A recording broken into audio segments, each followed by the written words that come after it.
پیارے دوستوں، رمضان المبارک میں بیوی سے ہم بستری کرنے کے 3 بڑے فائدے۔ یہ فائدے بتانے سے پہلے آپ کو یہ بات بالکل واضح طور پر بتا دینا چاہتا ہوں کہ ہمارے معاشرے کے اندر یہ سوال ذہن میں ہمیشہ رہتا ہے کہ رمضان شریف کے مہینے میں بیوی سے ہم بستری کرنا کیسا ہے۔ کچھ کے خیال میں ہے کہ حرام ہے، کچھ یہ خیال کرتے ہیں کہ یہ گناہ ہے، اور کچھ کہتے ہیں کہ یہ غلط ہے۔ لیکن میں حدیث پاک کی روشنی میں آپ کو بتا دوں کہ یہ جائز ہے، اور منع اس شرط کے ساتھ ہے کہ آپ روزے کی حالت میں ہوں۔ اللہ کے پیارے نبی حضرت محمد صلی اللہ تعالی علیہ وسلم نے فرمایا کہ روزے کی حالت میں اپنی بیویوں سے جمع نہ کرو، اس سے روزہ ٹوٹ جائے گا اور اس سے سخت گناہ بھی ہوگا۔ جس طرح سے کھانے پینے سے روکا جاتا ہے، اسی طرح بیویوں کی خواہشات سے بھی پرہیز کیا جائے۔ لیکن رات کے حصے میں بیوی سے ملاقات کر سکتا ہے، اور اگر دن میں کسی مجبوری کی وجہ سے روزہ نہ رکھ سکے تو دن کے حصے میں بھی بیوی سے جمع کر سکتا ہے۔ لیکن یاد رہے کہ آپ روزے سے نہ ہوں، اور روزے کی حالت میں بالکل منع ہے۔ اب آپ کو بتاتے ہیں کہ رمضان کے مہینے میں بیوی سے ہم بستری کرنے کے 3 بڑے فائدے۔ نمبر 1، اولاد نیک پیدا ہوتی ہے، کیونکہ رمضان شریف کے مہینے میں اللہ تبارک و تعالی اپنی خاص رحمتیں اور برکتیں نازل فرماتا ہے، اور اس مہینے میں لوگ عبادت کرتے ہیں، نماز، روزہ اور اللہ کی عبادت میں مشغول رہتے ہیں، جس کی وجہ سے قلب روشن ہوتا ہے۔ قلب میں ایک نئی تازگی اور ایمان میں ایک نئی حرارت پیدا ہوتی ہے، جس کی وجہ سے مرد اور عورت کی منی، یعنی جس منی سے اللہ تبارک و تعالیٰ ایک انسان کا وجود ظاہر کرتا ہے، تو اس منی میں بھی نکھار پیدا کر دیتا ہے۔ دیکھیے، اللہ والے اور اللہ کے ولی جس کی اولاد بھی نیک ہوا کرتی ہے، تو اس کی وجہ صرف اور صرف یہ ہے کہ یہ عبادت کرتے ہیں، جس کی وجہ سے ان کا قلب تو روشن ہوتا ہی ہے، اور ان کا ایمان بھی ایک دم نورانی ہو جاتا ہے۔ اس کے علاوہ اللہ تبارک و تعالیٰ اس کے منی کو بھی نکھار دیتا ہے، جس کے ذریعے ہونے والی اولاد نیک پیدا ہوتی ہے۔ اس میں تاثرات، نیک تاثرات پیدا فرما دیتا ہے، اچھے تاثرات پیدا ہوتے ہیں، جس کے ذریعے اولاد نیک پیدا ہوتی ہے، تو عبادت کے ذریعے سے اس مخصوص پانی میں نکھار پیدا ہوتا ہے، تو اس کے لیے اولاد نیک پیدا ہونے کے کافی حد تک چانس رہتے ہیں۔ نمبر 2، یعنی دوسرا بڑا فائدہ، کہ رمضان شریف کے مہینے میں ہم بستری کرنے سے،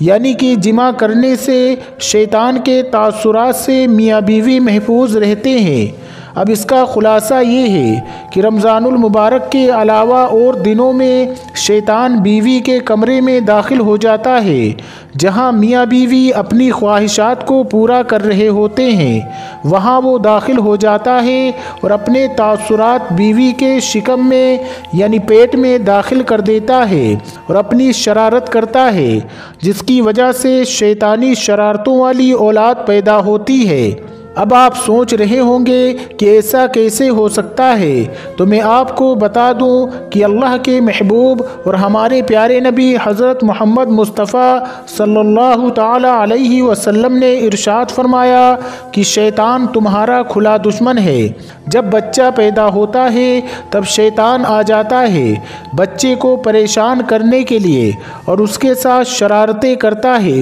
بچہ کافی پریشان رہتا ہے، تو اس لیے بچے کی پیدائش پر اذان پڑھنی چاہیے، تاکہ بچے کو راحت ملے اور شیطان بھاگ جائے۔ اللہ کے نبی حضرت محمد مصطفیٰ صلی اللہ تعالی علیہ وسلم نے ارشاد فرمایا کہ اذان پڑھنے سے شیطان کافی حد تک، کافی میل دور بھاگ جاتا ہے، اس لیے اذان پڑھنے میں دیری نہ کی جائے، بلکہ بچے کی جیسے ہی پیدائش ہو تو اسی وقت اذان پڑھ دیا کریں۔ اللہ کے نبی حضور صلی اللہ تعالی علیہ وسلم نے ارشاد فرمایا کہ جب موت کا وقت قریب آ جاتا ہے تب بھی شیطان اپنی شرارت سے باز نہیں آتا،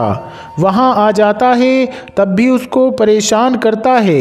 تاکہ اس کی زبان سے کچھ کا کچھ نکلے اور کلمہ طیبہ زبان سے نہ نکل سکے، اس لیے وہاں پر جو لوگ موجود ہوتے ہیں تو وہ کلمہ شریف زور زور سے پڑھتے ہیں تاکہ مرنے والے کو کلمہ یاد آ جائے اور وہ سن کر کلمہ پڑھ لے، اور جب انتقال ہو جاتا ہے تب بھی وہ پیچھا نہیں چھوڑتا، قبر میں بھی آ جاتا ہے، اس کو بہکانے کے لیے، پریشان کرنے کے لیے شرارتیں کرتا ہے تاکہ یہ سوالوں کے ٹھیک ٹھیک جواب نہ دے سکے۔